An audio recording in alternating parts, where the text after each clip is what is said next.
And that moves us to the discussion agenda. We're just getting started in our meeting. The McMillan, Pasden, Smith Facilities Condition Assessment. Thank you, Madam Chair, members of the school board and our community. Well, we're here and very thankful that we have an opportunity to continue to work with our partners, McMillan, Pasden, and Smith. As you remember, they helped us with the community analysis on September the 11th and our enrollment projections that we discussed on September the 11th as well. Today we come as we work on our facilities conditions assessment on this day, October the 23rd. Just be reminded that in our plan, we will come back and have our instructional plan review on November 13th and our finance plan on December the 11th. And our goal, as we looked at the growth and projections, moving more out to the growth in Chapin, do we build more schools in Chapin to accommodate that growth, or do we fix and fill the buildings in our eastern area, our Dutch Fork and Irmo? Our plan is to fix, fill, and finance. And so today, to talk about all of the items that we have in our conditions assessment and items that we need to fix, I'm going to let our executive director of operations, Dave Wiseman, introduce our guests from McMillan, Pasden, and Smith. Good evening, Madam Chairman, members of the board, Dr. Ross, members of the community. Before I bring Ben up to begin this, I'd like to thank him and his team. They had to walk around every school, in every room, in every hallway, in every restroom. His team and Steve Kane spent, I don't know how many days, but a lot of walking. So I just want to thank you personally, and Steve Kane, who's not here with us, who did the work for our district. So with that, I'd like to introduce you, Ben Thompson from McMillan, Pasden, and Smith. Sir? Well, good to be with you, Dr. Ross, Madam Chair, members of the board. It's a pleasure to be with you. It was a pleasure actually walking through your schools. That's always the fun part. We spent the better part of the summer doing just that task, and we've taken all of the information that we've gathered from that infield review, and really made some recommendations on that information. Coordinated with that and made categories of things that you can take as a district and really look at and how to implement an improvement plan overall. So it is great to be here with you to talk about the first step in that process. Dr.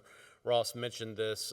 This is one factor of many that we're looking at when we talk about the planning of a district-wide assessment, a district-wide capital improvements plan, and a district-wide maintenance plan. So as we mentioned growth last time, we'll come back to that variable. Tonight we're really focusing on the condition of the facilities. We'll also, just a little preview of what's coming up after that, we do look at the variable of capacity and enrollment so that you have all of the tools in your tool belt to really make good decisions as far as improvement plans into the future.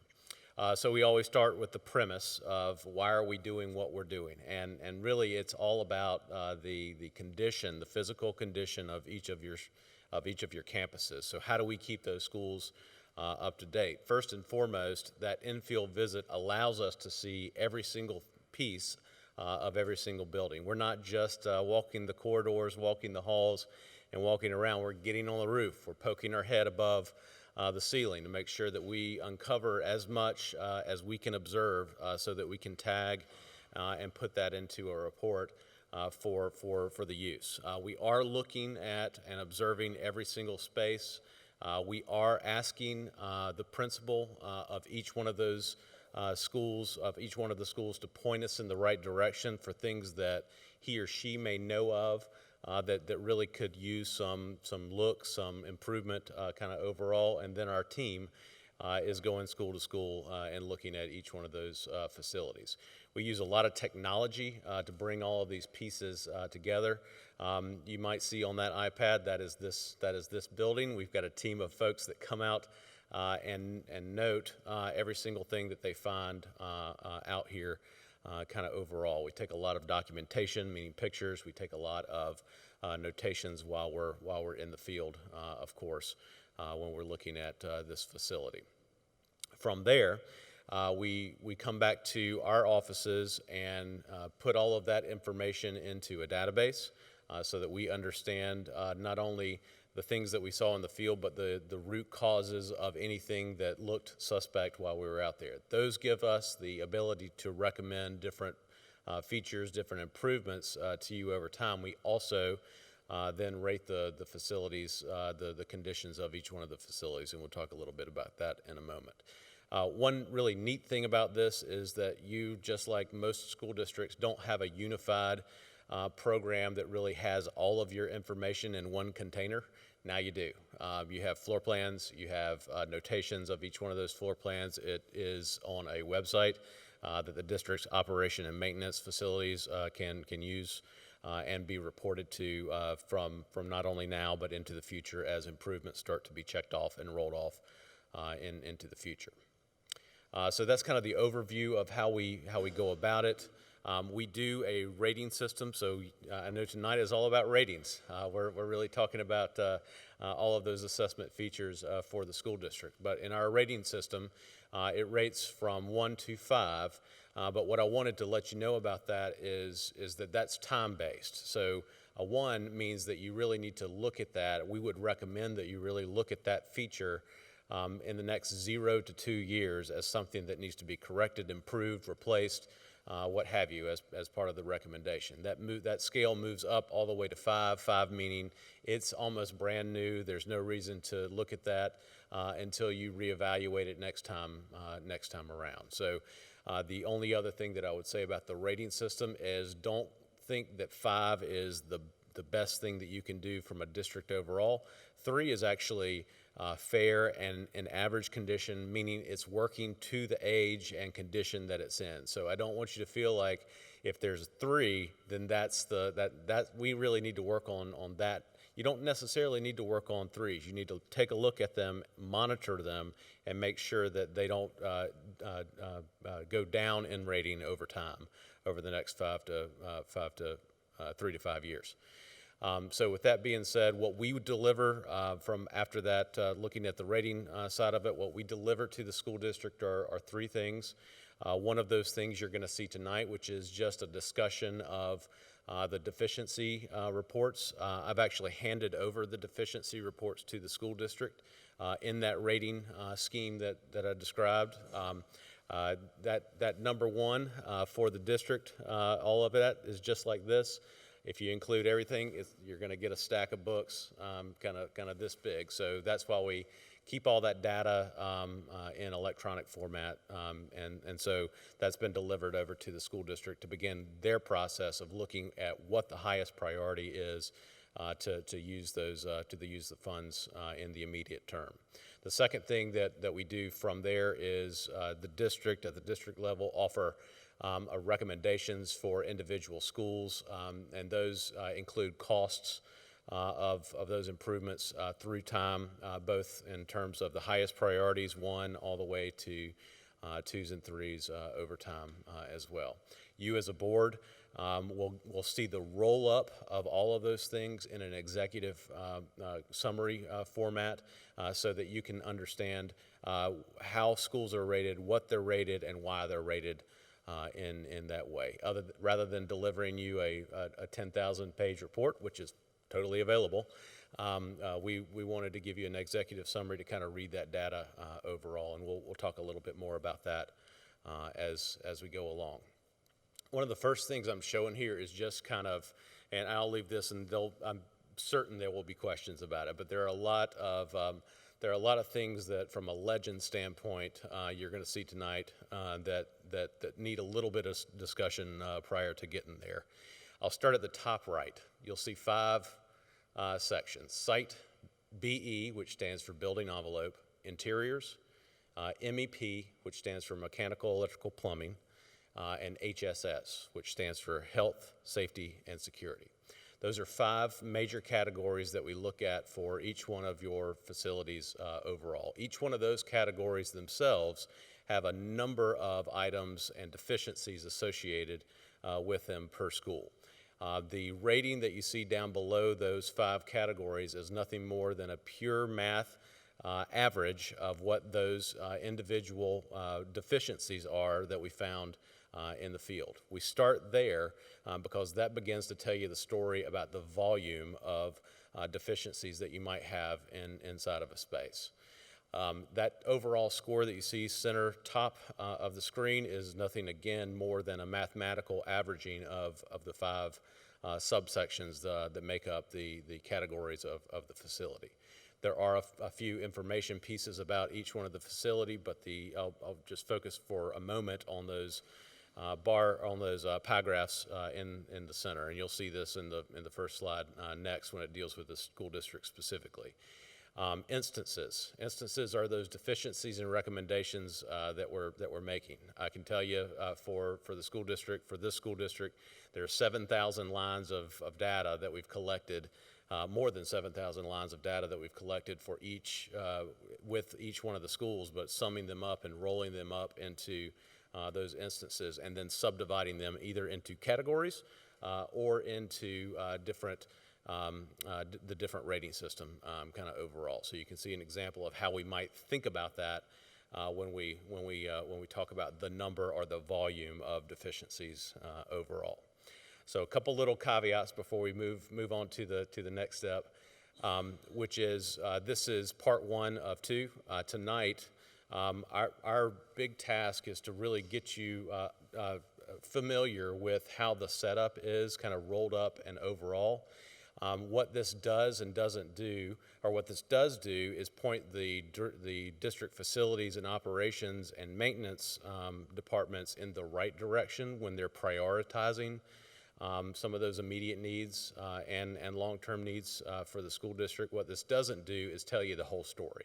The whole story comes when we finish the cost estimate and put each one of these individual recommendations in a plan that can be executed in the near term and in the long term overall. They're all pieces of the puzzle, but tonight is the first piece of that puzzle for us to really kind of get the setup, get the background, get the format for how we might move that forward, move that down the road.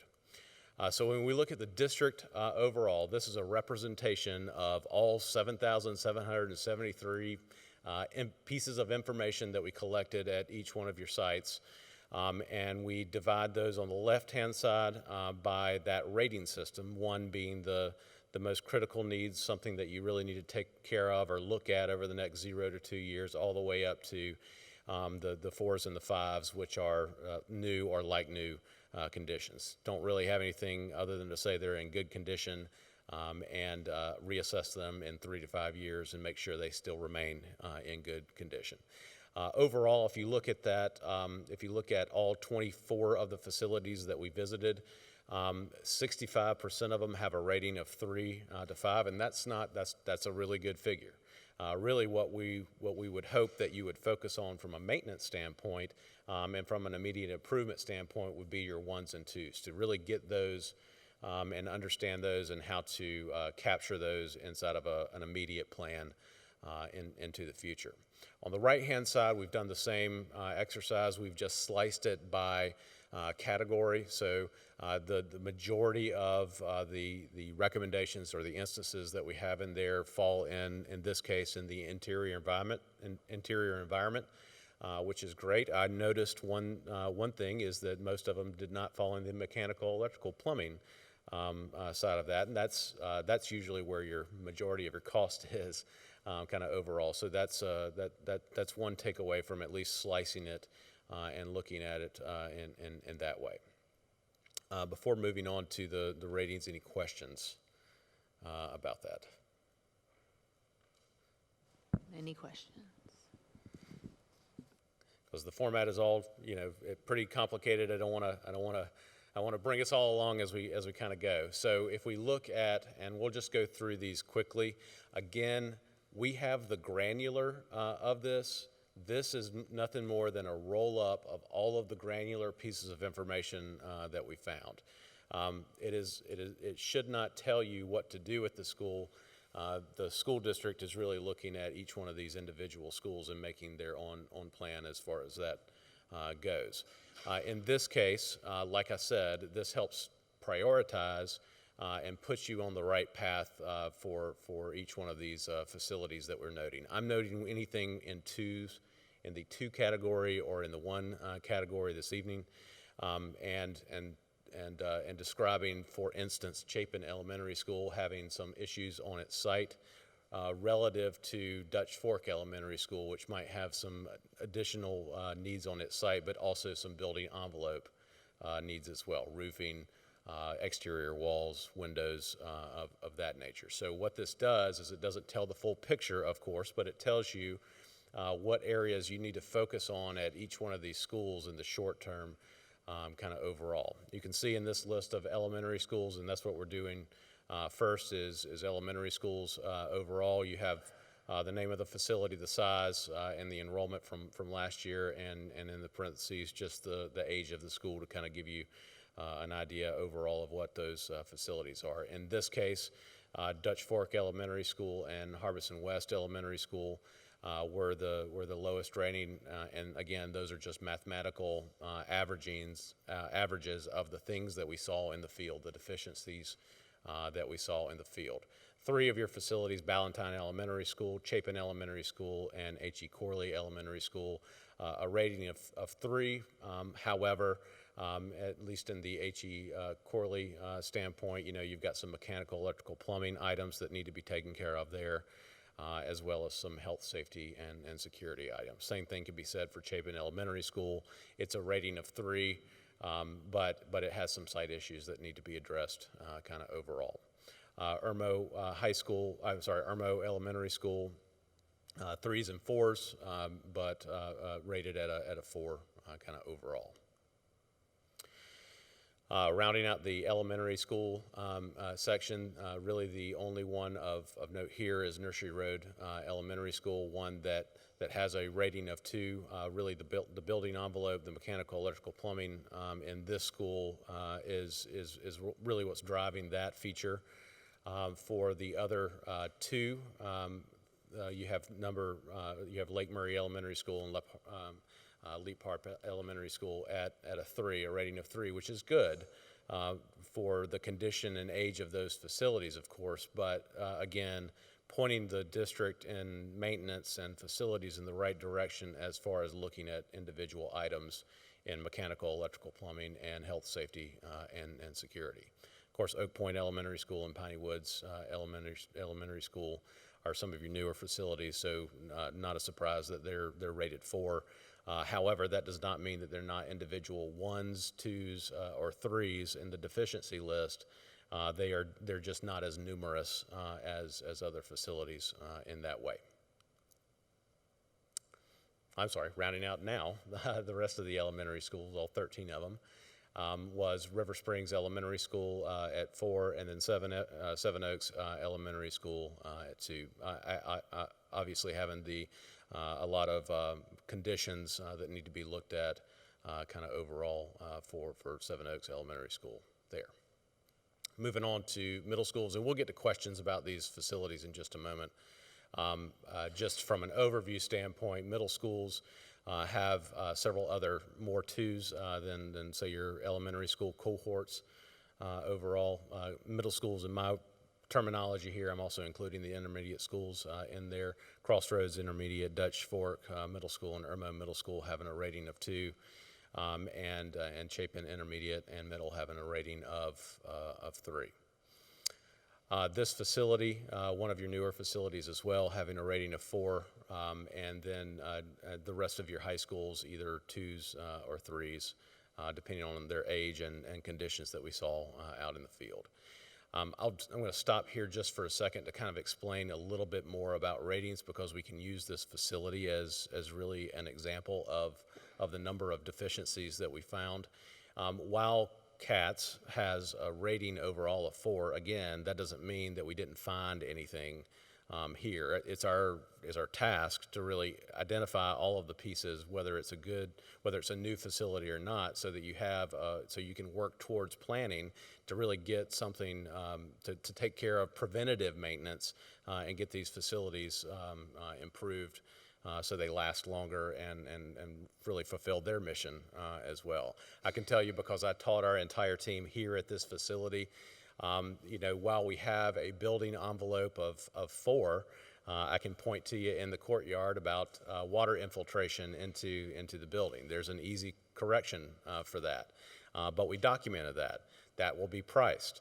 And then from there, the district, meaning the operations and the building facilities side, decides how they're going to fund that, whether that comes from subcontract labor or whether they can handle it on their own. And they may be able to handle it on their own, but we have to capture the information first and really make sure that we categorize it the right way so that we know for the districts, from the district standpoint, that it's being handled, A, and then B is being accommodated with some kind of funding source or mechanism to get the improvement corrected. By doing so, you're able to systematically go through each one of these facilities over time and make sure that you're checking off each one of those individual deficiencies as the years go along. There's no way to correct it all at once. So this is a good method of really going through and making that happen for the school district. The only note I would have here is Irmo High. Irmo High has a portion of that campus, which I'll talk a little bit about earlier tonight, that's being demolished and put back new. So we did not assess that portion, deeming that there was no need to do an assessment of a building that was going to be demolished kind of overall. Other facilities that we did look at, both the district office and Give Street extension. District office has a whole series of concerns if you're going to really focus on the health, safety, and security of that facility, as well as its interior conditions. Everything that we found in there is interlinked and interwoven, and that's a different kind of context than the rest of the facilities, meaning that if some of the interior environment issues are going to be linked to replacing the mechanical system. They're going to be linked to making sure that you have accessibility in all parts of the building. So this particular facility, while it's small, had a lot of interlocking needs kind of overall. So back up just a second. I know it's fast and furious, but really it's a lot of information that we're trying to condense in an overview for you. But again, all of the information is meant to form a plan and be very active. That's why we deliver all those individual pieces directly over to facilities and maintenance, so they can first get started on it immediately, and secondly, evaluate it from a cost standpoint, so that you have a real true baseline of where the district is before you talk about additions to facilities, replacement of facilities, new facilities because of growth. So this is step one, the baseline. The next time you see me, I will have, in addition to this information, cost information. We are doing cost estimation right now, and that's a really important big step, because that weights all of the information that we found in the field based on value. Right now, you might see the number of ones be the same at any individual facility, but if a one is replace the roof at one facility and a one is replace the doorknob at a different facility, then obviously the costs are going to be different for those two items. So this begins to tell the story. The fruition of that story comes when you talk about what it costs to do so, kind of overall. So that's really our next task to do. So in addition to sharing that information with you in a more interactive format, we will also talk about space planning, demography, utilization, and capacity. And hopefully that gives you all of the information that you know to really start a true process on capital improvements planning overall for the school district. I'll stop right there and see what questions Mr. anybody has. Satterfield. Yeah, I find this all very interesting. Let me ask you a question. I notice a lot of the lower scores, of course, are with the older schools. But I noticed there were some lower scores with some of the schools that should, in my mind, have some higher scores. Sure. Were you able to ascertain whether or not it was just neglect over the years for some of these areas, or poor quality of construction, anything that would help us going forward? So, right, every school district has buildings, y'all specifically have buildings that were built from anywhere from, I think I saw 1930s all the way up to, most recently, or added to or renovated on. So the types of construction are wide-ranging, kind of overall. The best ones tend to be the ones that are closer to the 2000s and today. And I say that not because we want new all the time, but because they have an energy standard and they have a code standard that is more conducive to what you're trying to do educationally inside of these buildings. So the 2000 era and beyond tend to have better scores. Different better construction types. Kind of overall, they're built better than earlier facilities. Age doesn't necessarily make the decision. It is a marker, but if you've renovated a 1950s era building and brought it up to today's standard from a code standpoint, usually that comes in the form of mechanical systems, electrical systems, and plumbing systems to meet today's standard, then it is just as operationally and physically fit as a new facility. But you have had to have done that for some of these older buildings through time. For some of the facilities that you mentioned that might have some lower scores that were surprising. I think that's actually interesting. Is it the number of items that we're finding out there, or is it the cost of items that we're finding out there? Here at CATS, just as an example, I know that there are ones in here, and there are in the mechanical electrical plumbing section, because there's a water fountain down that hall that doesn't work. Now, is that a $50 fix? Probably, and you just do that.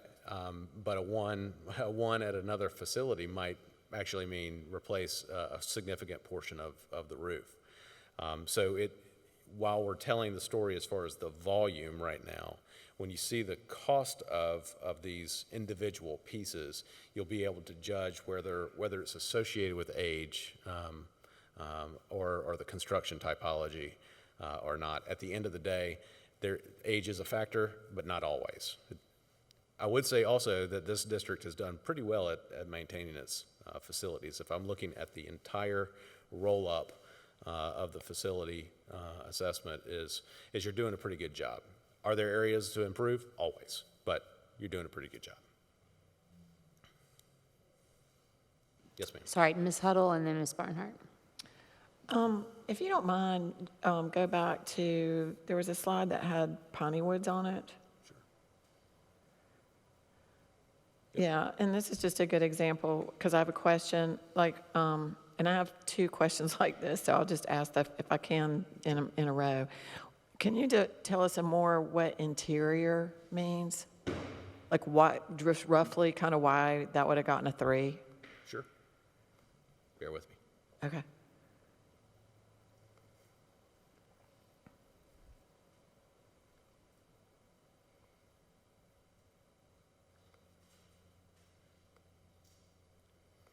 Okay, so interiors.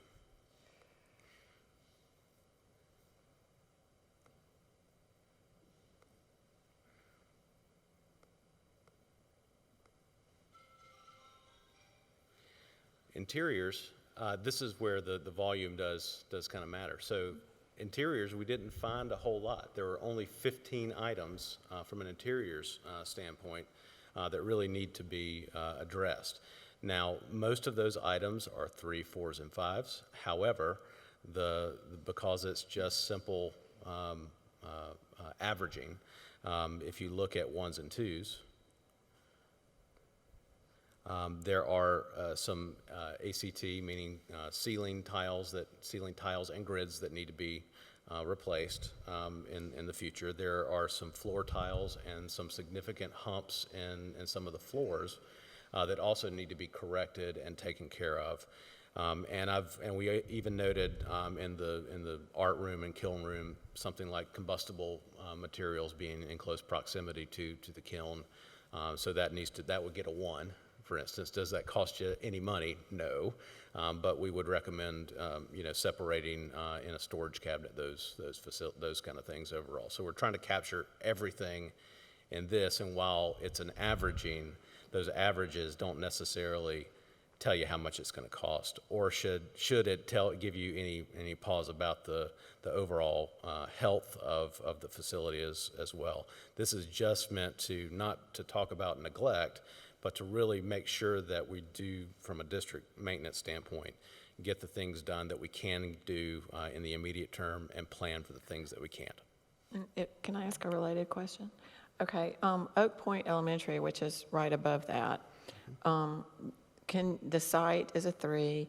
Can you kind of describe, you don't have to look at the situations with that one. I'm more curious, like what site means, and I'll tell you why I'm asking. Sure. I think it was 2 board meetings ago, we approved fixing a foundation issue there, and I don't think it's been fixed yet. I don't know, that might be a question, but I'm kind of curious how site may relate to foundation. And I'm going to actually piggyback on that, because I believe in your ratings on the foundation, you gave that a 1, and it's still a 3 overall on your chart, and the school is a 4. So I'm trying to figure out how a school with major foundation issues could have a 1 under foundation, and then the overall building being, being when it was built, a 4. Totally. It doesn't make sense when you Right. know the school and you know the rest of these schools. Right. The sense would come in that we're only talking about the volume. We're not talking about the cost. There might be cost associated with bringing the soil up to bearing, so you don't have that, you said, cracking issue there. So this is just purely one side of that coin, not the entire side of that coin. There are also other good things out there in addition to maybe an issue that you have, but the averaging of those just gets you to this scoring kind of overall. So if you're one last thing there is, if we're talking about Oak Point, we're talking about Oak Point, right? So Oak Point from a site standpoint has a number of good qualities from a site standpoint, but some of the things that we saw out there were excessive water overflowing onto the building, onto the site from the building. You had some drainage issues that were out there that needed to be corrected. In fact, you had a lot of exterior brick cladding that also needed to be corrected because of some of the flooding that happens along the building perimeter around the landscaping of that facility as well. And I keep referring to this because this is my cheat sheet. I can't know every single one of the issues of those 7,700 issues. So I do want to make sure that you know that all of that is documented and certainly in there. There are other small things like bleachers are covered in vegetation, so we capture everything. So it really is making sure that we capture everything, and then it's just a straight average. It will make more sense when we have the cost estimate in addition to the rating system as well. But we're on step 1, not step 2 quite yet. And if I could add specifically to Oak Point, understand that we've identified that problem specifically with the foundation last year and started working toward it, which is why I came to the board regarding the funding of it. We're meeting with the original people who did the testing on Wednesday, just to start the process of how do we go about getting this fixed. So when you look at that end of the building, there's several ones just on that one area, because every room has a crack in it or an issue with the foundation. But when you look at the whole envelope of the school, you have 3s, 4s, and 5s, which is why it probably averages out to the 4. But I would like to tell you that we've addressed, or we're in the process of addressing the foundation. In my review, looking back from 2006 when it was built, 2008 when there was just some sewage issues, to 2013 where we noticed some foundation movement, we've done the investigation as far as what we can at this time with understanding what they did. We have no other indication that actual foundation was lifted and secured. It was cosmetic at best. So with the meeting on Wednesday, we're going to start with the guy who actually started the process for us and go through the process of identifying how do we get it level and secure, and then go back and fix the cracks. So I'll tell you, and I specifically said this, I asked for $90,000. I already know that I'm going to have to come back to you for some additional money, because as I learn this process, in order to do it right, we're going to have to go underneath the floor and lift the whole floor up, as well as securing the foundations. It's 30 feet of fill dirt before we reach bedrock or hard surface, and then we got to go down another 10 to 15 to 20 feet. So we're in the process of dealing with that, but the ones, there are so many ones in that area, it's obviously something we want to address immediately, but average across the school itself, it's in fairly good shape.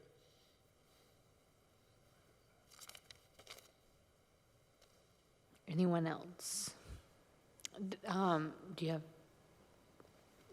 Ms. Barnhart? Just to clarify, just for my own understanding, when I'm trying to, I know it's incredible that you went into every building and every room and everything to be able to get all of this into like 1, 2, 3s, and 4s.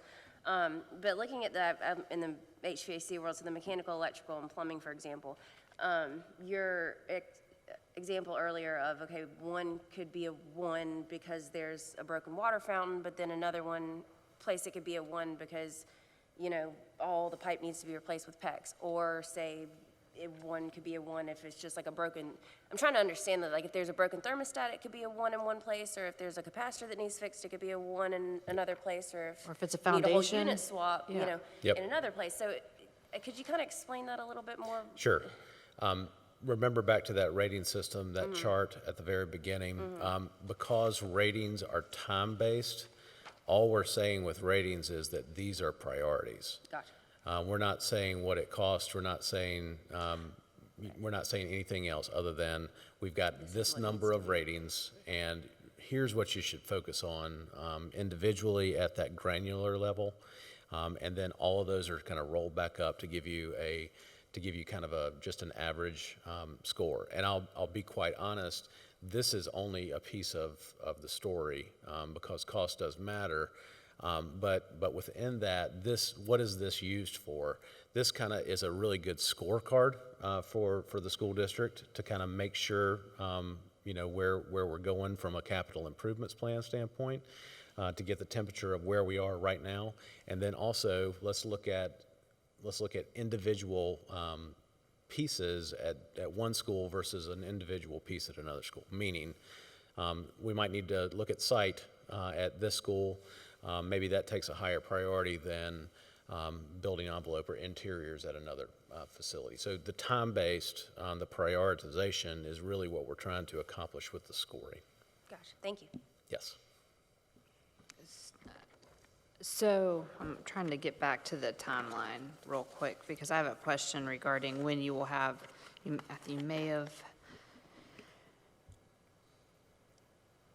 So today was the condition assessment. So you won't have the estimated cost until the December meeting, is that That's right. correct? That's correct. I just want to say, I feel like this is very confusing, looking at it when you rank from what Ms. Barnhart was saying, I'm going to oversimplify, but a light bulb could be a 1, or a foundation could be a 1. Those are, I mean, when you're thinking about it from our point of view, looking at that, I mean, I feel like it's a little bit, those are not comparable issues. So when I'm looking at a 1 or a 2 and at a school, I personally, I don't know how my colleagues feel. I feel like that's a little confusing. But I would just like to just kind of maybe suggest to everyone, because there's going to be detailed information about each facility and what's wrong at each facility and a ranking system, that we might have a pretty lengthy workshop, not on a board meeting day, so that we have enough time to literally go through project school by school, to see what the big issues are. I mean, I just want to throw that out there, because I feel like, I mean, even if I were to, even if you were to have the numbers for each school, just the ranking system is different than what we have seen in previous situations. And I really feel like we need to have a pretty in-depth workshop on this. And I honestly would like for you to be there if possible, because Sure. you've ranked these, so. I think it would be prudent to I go don't- school by school, time by time, because they did spend so much time in going Right. to the schools, for us to take the time to really sit down and go through every single individual detail, for us to understand more of what's Right, going I on, mean- than just this or that in a time frame. Yeah. Totally fine. Okay. Totally fine to do that. Okay. I saw Mr. Satterfield first, but okay, Mr. Hogan, sorry. No, I appreciate the recommendation. I think that is a good one for a workshop to prioritize where these issues are. Dr. Ross, within the time frame that we have between now and December 11th for the financing plan, do you feel that's something that could be implemented between then, or is this? What I would recommend is get all the information in first. So we're going to talk about things to fix. You have in your packet a lot to go over. We were kind of discussing January workshops, so that we would have an opportunity to go through this information, give you time to look at it. So we're going to install with the next 3 board meetings, give you some time to consume this information, and then through workshops, work on how we would make decisions. One thing, Ben, if you could kind of direct us as we kind of do our homework. We have this presentation is really an overall, and then we have school by school metrics of where these rankings hit. And then there's another document of the score 1 deficiencies list. And that has about how many deficiencies did you say?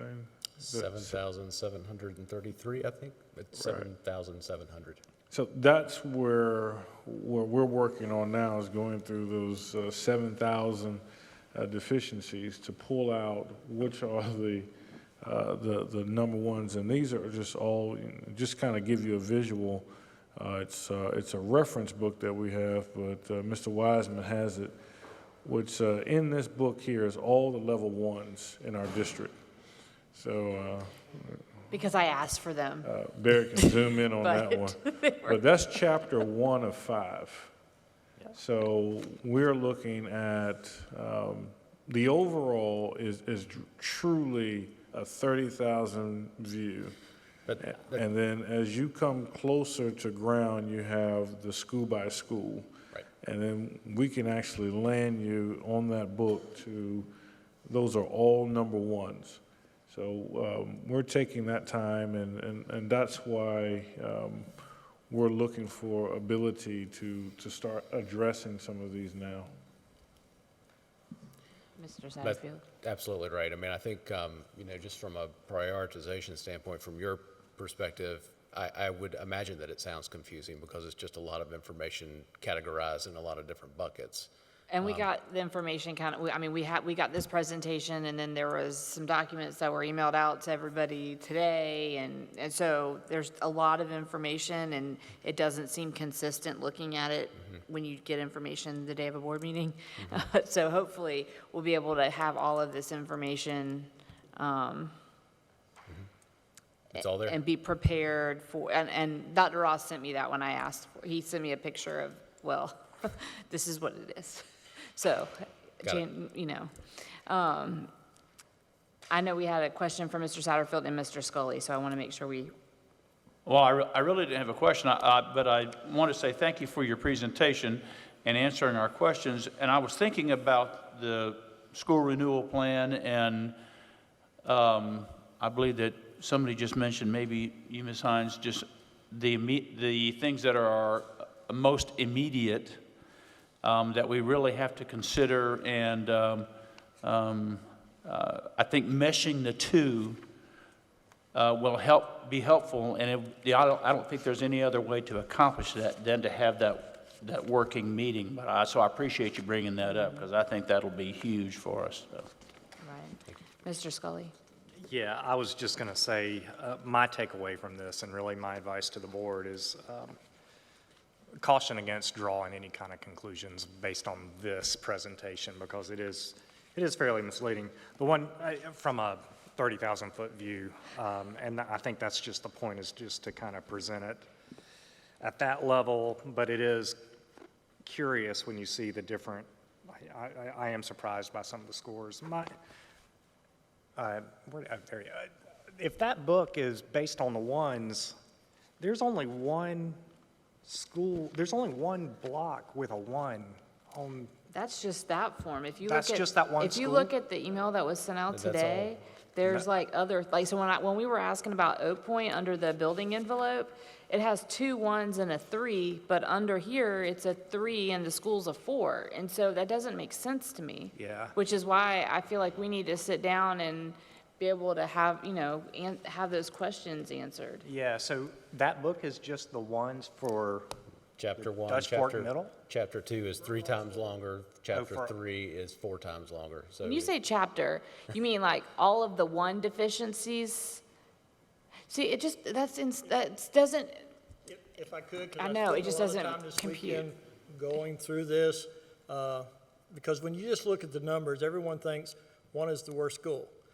That's the timeline we need to get it fixed.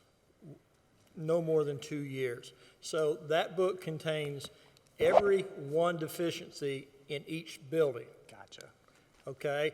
That tells you that in say, Oak Point, you might have 10 number 1 deficiencies. Those are the ones that we need to address immediately, such as the foundation.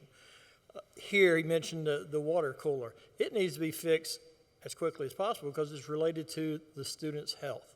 So as you identify whether it's a light bulb, whether it's a water cooler or a foundation, you have to realize the timeline that we need to get those items fixed. It's not the school is falling down. Items within the school have a short time to get repaired. And we need to focus on those ones. And then as we progress through the capital improvement plan, we identify the 2s and the 3s because that gives us a little bit more time to address them. So I've literally read and not memorized every one in the district, so I've got to look at, we've already addressed an Oak Point.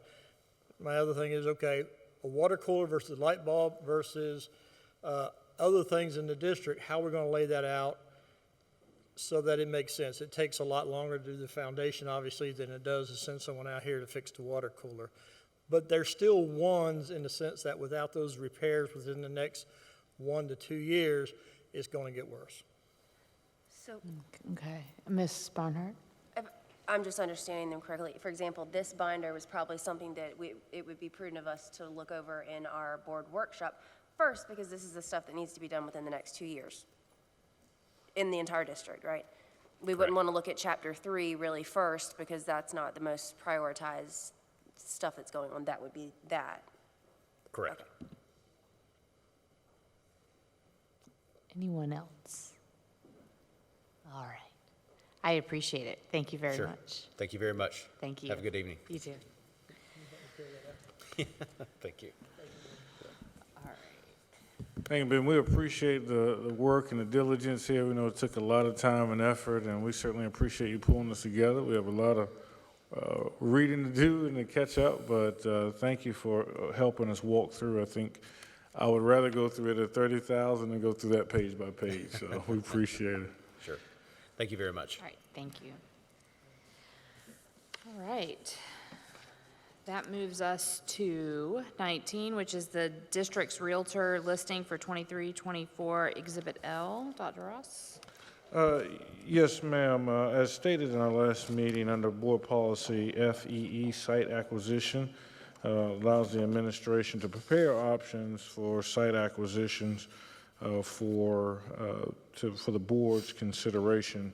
We can move up to what's called a letter of intent to purchase, but we would have to bring that back to the board. But in doing our due diligence, the policy says that we may work with a realtor. This would have to be from a realtor list approved by the board. And so we have for discussion, no action. Ms. Madison Wilkerson will come forth to talk about our realtor listing for 2023, 2024. Ms. Wilkerson. Thank you, Dr. Ross. Yes, as he mentioned, so you have before you a listing of 3 potential brokerage or realtor services.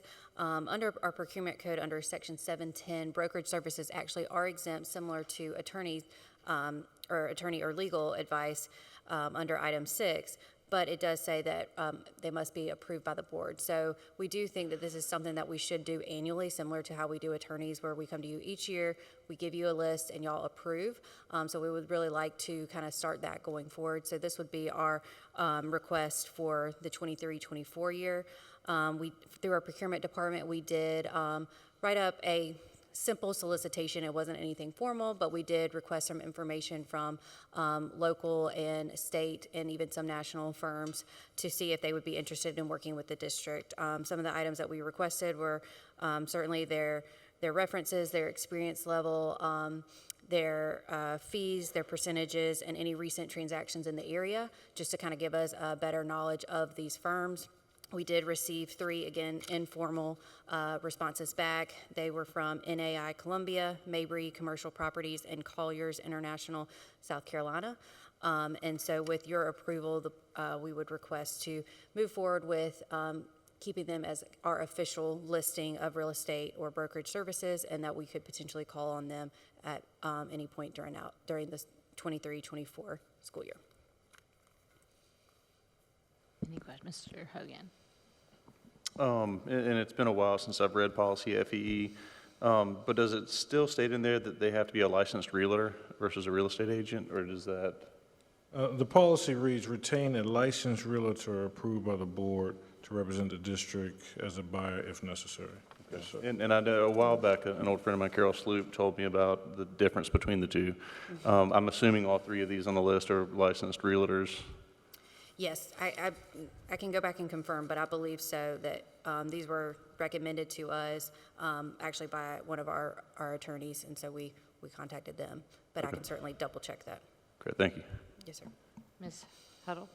Dr. Ross, you talked about looking at property, and obviously it would require a board vote, but is the process itself going to cost the district any money if we don't move forward and actually vote to purchase the property? So, no, I think it's just to give you options. And so if you do not move forward purchasing the property, then those options, we would not engage, right? Right, so I mean, each of the proposals that we received were based on percentages of the purchase price. No, I meant, I thought you were looking at going ahead and looking at property and using one of these realtors to do that. So my question is, does that, like when you buy a home and you put down earnest money, if you walk away, you still lose your earnest money. So I guess I'm just asking, is looking at property with one of these realtors going to cost the district any money if we don't move forward and purchase the property? So like if you brought, say a Lot A to the board for approval and the board voted against approving that sale, are we out any money using one of these realtors? The way I read policy, I would say we're not, because we can't move past anything that says contingent upon approval. So I can't engage and say, hey, we're locking up this much money, and if they don't approve it, we can't get it. The way I read the policy is the only permission I have without yours permission is to get a letter of intent to purchase contingent on board approval. But we can go back and check. Yeah. That's why we have it on discussion, so we don't have to advance it, but we'll just go back and verify to what degree would we lock up any money with a realtor if it's not approved by the board. So I was going to say, for example, like we bought a piece of property near Irmo High School, and it was brought to the board to approve the purchase of the property. If we had not purchased that property, would the district have been out any money? No. I don't believe so, Okay. but Okay. I can't remember in that specific case. I'm- But we also didn't have a realtor in that case, so that was a Right. little bit different, but. Right. but we It was a did. direct. Yeah. The reason I ask is that the intent, this policy is relatively, modifications to are relatively new, and the intent was to make sure that we don't incur cost when we don't have, when the property's not on the 5-year plan. So, because we already have Derrick Pond, and we also have the old Chapin land. So that's why I'm asking the question. I just want to make sure we're not going to incur cost that if the board decides not to move forward at that time, we're stuck paying money. We can certainly ask them that before next reading. Any other questions? All right, thank you, Ms. Paul Wilkerson. I'm going to get it right one of these days. All right, that brings us to number 20 on the agenda, which is the discussion of proposed revisions to Board Policy AE Accountability Commitment to Accomplishment, which is Exhibit N.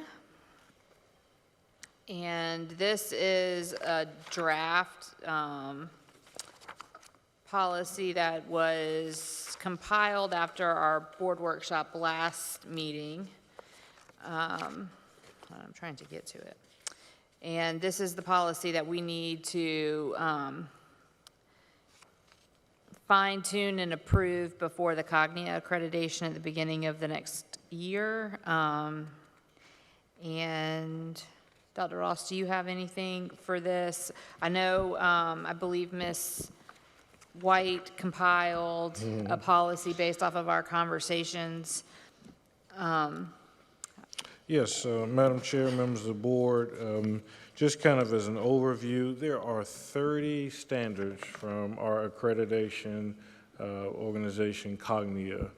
Standard number 6 relates to this board's commitment to the strategic plan and the goals and outlines that we have established as a district. Therefore, we have modified the policy based on our discussions, and we are presenting this for discussion only, just to ensure that those changes that we made align with the board's intent. Do I have any thoughts? I'm going to just say that under Goal 2, I know that we had the conversation that we were going to eliminate the language regarding the School Board Association. I probably will bring that up at the next meeting. I know this is just discussion only, but I just wanted to throw that out there. I know that several of us had made that comment. So I just wanted to throw that out there so that it wasn't a surprise. Otherwise, I believe that everything mentioned or written in this policy speaks to our meeting, but does anybody else have any thoughts on some of the language? Ms. Barnhart? I think it looks, I mean, a lot of, pretty much everything we discussed in the workshop. I'm still having a little bit of just questions about the vision, and whether or not that's a motto or the vision of the district. I mean, but I understand based off our discussions in the workshop that that's what we came to, but that'll probably be something I bring up as well. But Okay. Regarding the trustees' goals, do we have Anything specific that we're omitting that you see? Or any other discussion regarding this? I think it looks good based on the feedback that we provided in the workshop. Okay. All right. So that was a great discussion. Do we have any other discussion regarding this or any other motions? I move it, we adjourn. Do I have a second, Mr. Hogan? Any discussion? All right. Seeing none, I'll call for the vote. All in favor? That motion carries 7-0. We will adjourn until November.